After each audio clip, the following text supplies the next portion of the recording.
gorgeous. Look at those different colors. They will eventually fade, but they stay quite a while like that. The idea is to bring all those leaves together into a gallery environment and install those leaves for the public and for the community to see and enjoy. What I'm planning to do is gathering leaves and provide a space for people in my community to stitch on those leaves. It is an matariki activity. Oh, that's nice. That's a Croprosma. It's a beautiful leaf. I wonder how that looks like dried. That's Rangiora, also called as Bushman's friend because you can write on the back side and you can also use it as toilet paper.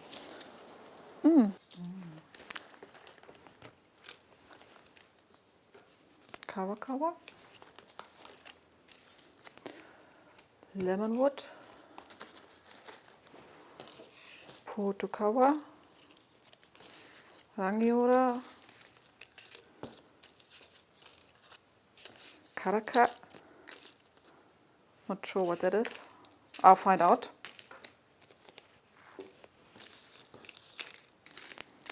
And lemonwood.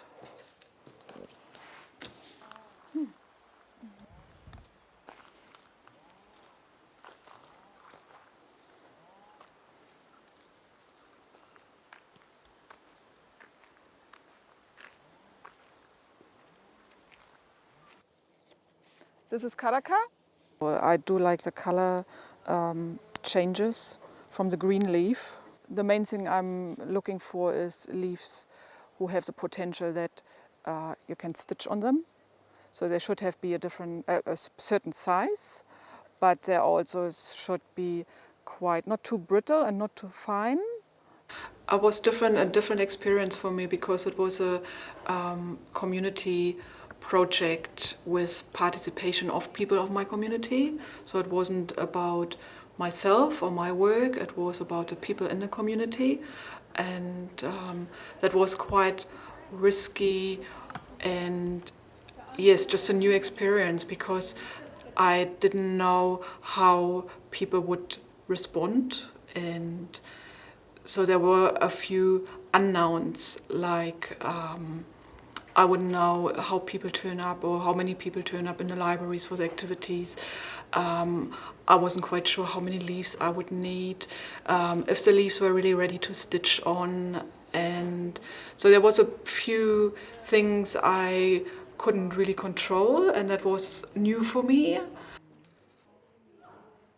Yeah, but it turned out quite well. I was quite amazed about how people connected. There was a lot of storytelling and a lot of discussions when those people met, and I also found it incredible,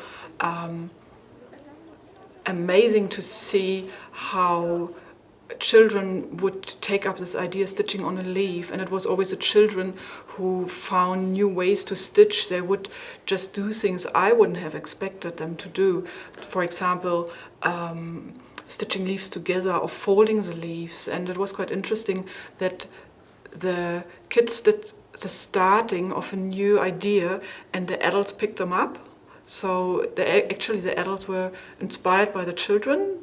A lot of people, once they settled in, they mentioned the therapeutic nature of the activity, and then they started talking, and I quite like this idea. People were talking about everything and anything, and that was political discussions, that was experiences people had overseas, that was stories, like literally stories. I had a woman who told me the story about how Raukawa came to this area.